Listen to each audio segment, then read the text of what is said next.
बिहार से इस वक्त में बड़ी खबर सामने आ रही है। नीतीश कुमार ने आखिरकार अपनी बात मनवा ली। अपनी बात मनवा करके ही नीतीश कुमार माने। और इस वक्त की सबसे बड़ी खबर यह है कि विधायक दल के नेता चुने गए हैं नीतीश कुमार। लेकिन नीतीश कुमार विधायक दल के नेता चुने गए हैं, इससे बड़ी बात यह समझने वाली कि उन्होंने इस्तीफा आखिरी क्षण तक नहीं दिया। आखिरी क्षण तक इस्तीफा नहीं दिया था। हालांकि इस्तीफा तो अब देना ही पड़ेगा और आज वो राज्यपाल से मिलकर के इस्तीफा देंगे, नई सरकार बनाने का दावा भी पेश करेंगे। सरकार के अंदर पदों का बंटवारा भी हो रहा है और छन छन करके इस वक्त में खबरें सामने आ रही हैं, लेकिन जो बड़े मंत्रालय हैं वो साफ हो गए हैं। नीतीश कुमार, यह बताया जा रहा है कि न केवल मुख्यमंत्री पद के लिए बल्कि उसके साथ साथ गृह मंत्रालय भी वो अपने पास लेने के लिए अड़े हुए थे।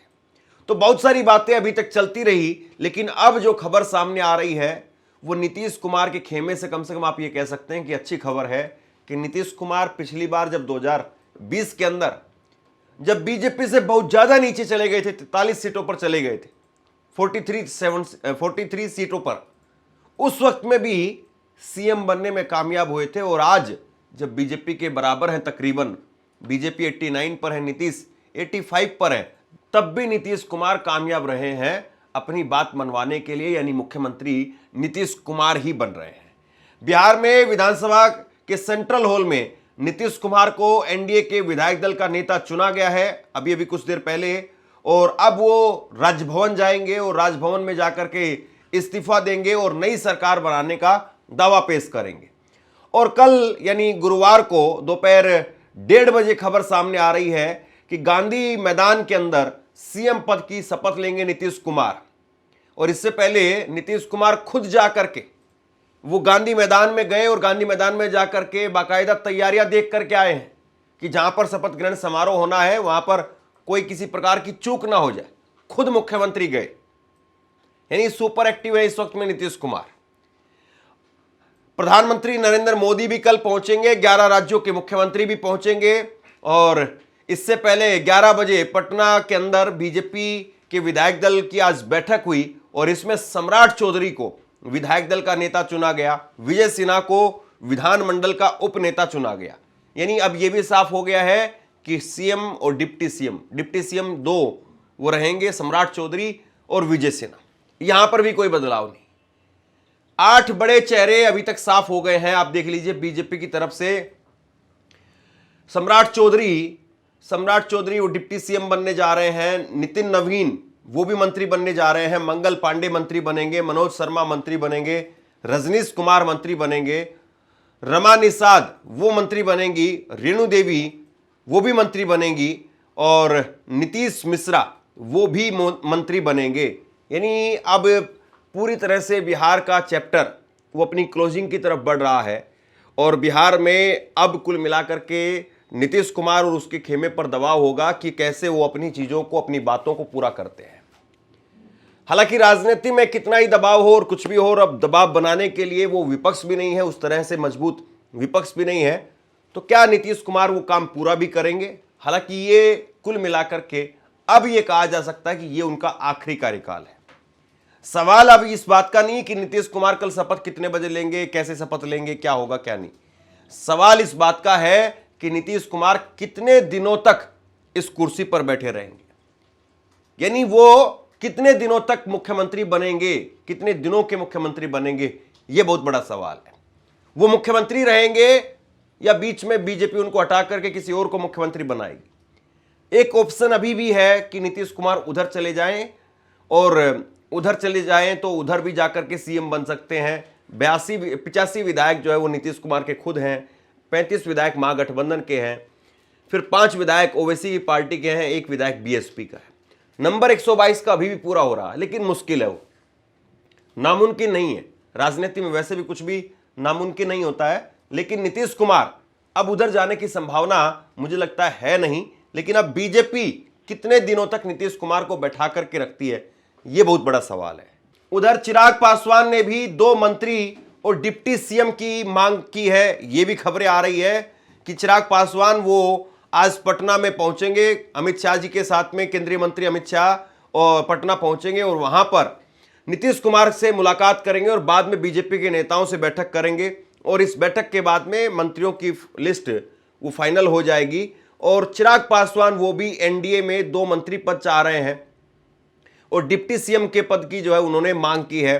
चिराग पासवान अपने बहनोई अरुण भारती का नाम वो चाहते हैं कि डिप्टी सीएम के तौर पर सामने आए। अब बीजेपी के पास में 89 सीट है, 89 सीटें, जेडीयू के पास में 85 सीटें हैं, लेकिन वही एलजेपी चिराग पासवान के पास में 19 सीटें हैं और जीतन राम मांझी 5 सीटें उनके पास में, राष्ट्रीय लोक मोर्चा यानी आरएलएम उनके पास में 4 सीटें।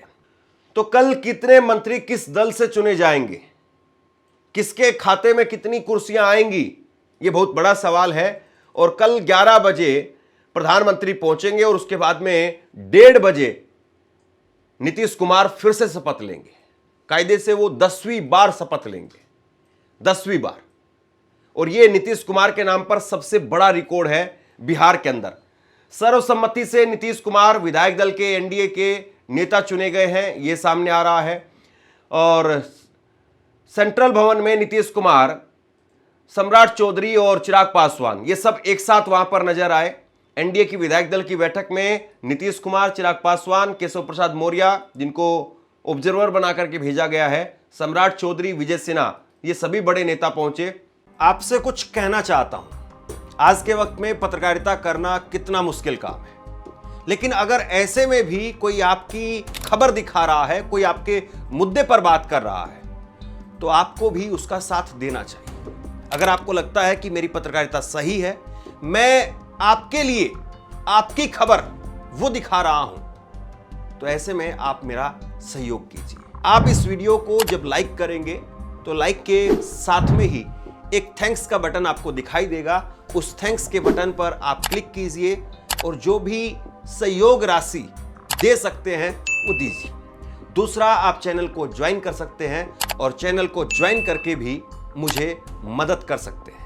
और कुल मिलाकर के एनडीए के अंदर अब हैप्पी एंडिंग होती हुई नजर आ रही है। हालांकि जब इतना सब कुछ हो चुका है और आखिरी में बस केवल कुछ चीज़ों का जो है वो अब सामने आना बाकी है। जीतन राम मांझी ने 2 दिन पहले कहा था कि हम जीते हैं, हमारा स्ट्राइक रेट वो बीजेपी से भी बेहतर है, ये उन्होंने कहा था, क्योंकि 6 में से 5 सीटें आई हैं उनकी। सबसे बेहतर स्ट्राइक रेट की अगर बात करेंगे तो जीतन राम मांझी का है, लेकिन वो कह रहे हैं कि थोड़ा सा अभी भी अपमानित हम महसूस कर रहे हैं। अब ऐसे में उनकी चाहत 2 मंत्रियों की है, वो पूरी हो पाएगी क्या? उनके पास में खुद दिल्ली के अंदर मंत्रालय है, लेकिन लोग तो इंतजार कर रहे हैं, बिहार के लोग इंतजार कर रहे हैं। कुछ ऐसी तस्वीरें निकल करके सामने आई जहां पर दिखाई दे रहा है कि बिहार के लोग अभी वही शौचालय में बैठ करके आ रहे हैं और अलग अलग फैक्ट्रियों में जा रहे हैं। कोई गुजरात में जा रहा है, कोई पंजाब में, कोई दिल्ली में, कोई हरियाणा में, कोई यूपी में, क्योंकि सबको डर है इस बात का कि कहीं दूसरे आदमी को काम पर ना रख ले। कहीं ऐसा ना हो कि हमारी 8-10 दिन की छुट्टी हो गई है और 8-10 दिन की छुट्टी के बाद में अब किसी दूसरे को काम पर ना रख ले। और फिर उसके बाद में ये भी होता है कि फलां गांव से फलां लोग चले गए हैं, हमारे पुराने साथी वो चले गए हैं, तो कहीं वही जाकर के हमारी सीट पर कब्जा ना कर ले, तो ये भी एक डर है। तो बिहार के लोग तो फिर से बाहर निकल रहे हैं। जाहिर सी बात है, ऐसा नहीं है कि चुनाव के नतीजे आ गए और चुनाव के नतीजों में एनडीए 202 सीटों पर आ गई तो लोगों को ये विश्वास होने लग जाए कि चलिए अब तो फोन करके बोल देते हैं कि भैया हम नहीं आ रहे हैं, किसी और को काम पर रख लेना और यहां पर भाजपा की सरकार हमें नौकरी दे देगी। ये विश्वास तो बहुत मुश्किल काम है और इस विश्वास के साथ में वो महिलाएं वो भी इंतजार कर रही होंगी कि 2-2 लाख रुपए आएंगे। 10,000 रुपए तो हमने खर्च कर दिए, क्योंकि भाजपा ने यही कहा था कि आप 10-10 हजार रुपए लगाइए, इससे कोई बिजनेस खड़ा कीजिए और हम आपको 2-2 लाख रुपए देंगे, आपके बिजनेस की समीक्षा करेंगे। तो 10,000 रुपए खर्च करने में कितना समय लगता है? 10,000 रुपए कोई वैसा व्यक्ति, आप ये कहें कि अपर मिडिल क्लास, वो 10 मिनट में खर्च कर सकता है, या जो कोई जरूरतमंद आदमी होगा बहुत सोच समझ करके खर्च करेगा, तब भी 5-7 दिन में, 10 दिन में खूब आराम से उसने सोच समझ करके फैसला ले लिया होगा। तो बिहार की वो 1,40,00,000 महिलाएं जिनके खातों में 10-10 हजार रुपए भेजे गए हैं, भाजपा कहती रही कि ये लोन नहीं है, ये आपको शुरुआती इंस्टॉलमेंट दी जा रही है और इसके बाद में आप अगर इस पर काम करेंगे तो आपको और पैसा दिया जाएगा। तो अब सवाल इस बात का है कि वो महिलाएं अब तैयार बैठी होंगी कि बीजेपी की सरकार आ गई है तो 2-2 लाख रुपए दीजिए। तो नीतीश कुमार, प्रधानमंत्री नरेंद्र मोदी कल क्या कुछ संदेश दे पाते हैं, यह सुनने वाली बात होगी। शपथ तो नीतीश कुमार लेंगे ही, और नीतीश कुमार तो इतनी बार शपथ ले चुके हैं कि लोगों को याद हो गया है, या बहुत ज्यादा कोई इंटरेस्ट भी नहीं होगा, या नीतीश कुमार को भी कोई बेचैनी नहीं होगी कि जैसे कोई नया नवेला विधायक अगर मुख्यमंत्री बने तो उसको आज रात बेचैनी होती, कौन सा सूट सिलवाएं, कौन सा नया कुर्ता पजामा सिलवाएं, इसको लेकर के जो है वो आज बेचैनी होती। लेकिन नीतीश कुमार को कहीं से कोई बेचैनी नहीं। नीतीश कुमार 20 साल से मुख्यमंत्री हैं, फिर मुख्यमंत्री बनने जा रहे हैं, लेकिन लोगों को क्या बनाएंगे, लोगों को क्या देंगे? सड़क की, पुलियों की, इन सब की बातें तो बहुत हुई, लेकिन रोजगार की बात, और आप खास तौर पर 2 लाख की बात, ये जो है वो कहीं ना कहीं नीतीश कुमार के खाते में जुड़ गया है। और नीतीश कुमार इस पर कितना डिलीवर कर पाते हैं, ये बहुत बड़ा सवाल है। नीतीश कुमार के सीएम बनने से जाहिर सी बात है उनके लोग तो खुश होंगे ही, लेकिन जिस तरीके से नीतीश कुमार की भविष्यवाणी कर रहे थे प्रशांत किशोर 25 सीटों को लेकर के, कि 25 सीट आएंगी तो इस्तीफा दे देंगे, संन्यास ले लेंगे, राजनीति से, वो सारी बातें वो कह रहे थे। लेकिन अब वो नई बात कह रहे हैं, वो कह रहे हैं कि अगर नीतीश कुमार 1.5 करोड़ महिलाओं के खाते में अगर 2-2 लाख रुपए पहुंचा देंगे तो वो इस्तीफा दे देंगे, संन्यास ले लेंगे, जो आप चाहेंगे वो कर देंगे। बिहार छोड़ करके आप कहेंगे कि चले जाइए तो बिहार छोड़ करके जाने के लिए भी तैयार है। लेकिन राजनीति है साहब, राजनीति में जो कहा जाता है वो कहां याद रखा जाता है। राजनीति में पहली ही लाइन यही है, यही सिखाई जाती है कि अपना पिछला कहा हुआ याद नहीं रखना है, आगे की उम्मीद जगानी है, आगे के बारे में बताना है। लेकिन नीतीश कुमार को पकड़ करके, एनडीए को पकड़ करके इस बात को अगर विपक्ष बार बार याद नहीं दिलाएगा तो मुझे लगता है कि फिर नीतीश कुमार को हटाना, या फिर कम से कम नीतीश नहीं तो अब एनडीए को, और उसमें भी खास तौर पर अब बीजेपी है, उसको हटाना फिर बहुत मुश्किल काम हो जाएगा। कि आप 2-2 लाख रुपए की बात कह रहे थे, कहां है वो 2-2 लाख रुपए? क्योंकि इस पूरे चुनाव में यही सबसे बड़ा मुद्दा रहा कि महिलाओं का वोट 10-10 हजार रुपए में खरीद लिया गया है। तो नीतीश कुमार मुख्यमंत्री बनने जा रहे हैं, उनको खूब सारी बधाई। बीजेपी के खाते में एक स्टेट पहले से ही सहयोगी के तौर पर जुड़ा हुआ था, वो ज्यों का त्यों बरकरार रहेगा। नरेंद्र मोदी 240 पर आने के बाद में शायद बैसाखी का डर महसूस करने लगे होंगे, लेकिन अब वो डर भी उनका शायद नहीं रहा होगा। लेकिन अब सवाल ये है कि लोगों को आप क्या दे पाते हैं, लोगों को आपसे क्या मिलता है? आप क्या सोचते हैं, नीचे कमेंट बॉक्स में लिख करके जरूर बताइए। इस खबर को शेयर कीजिए। धन्यवाद।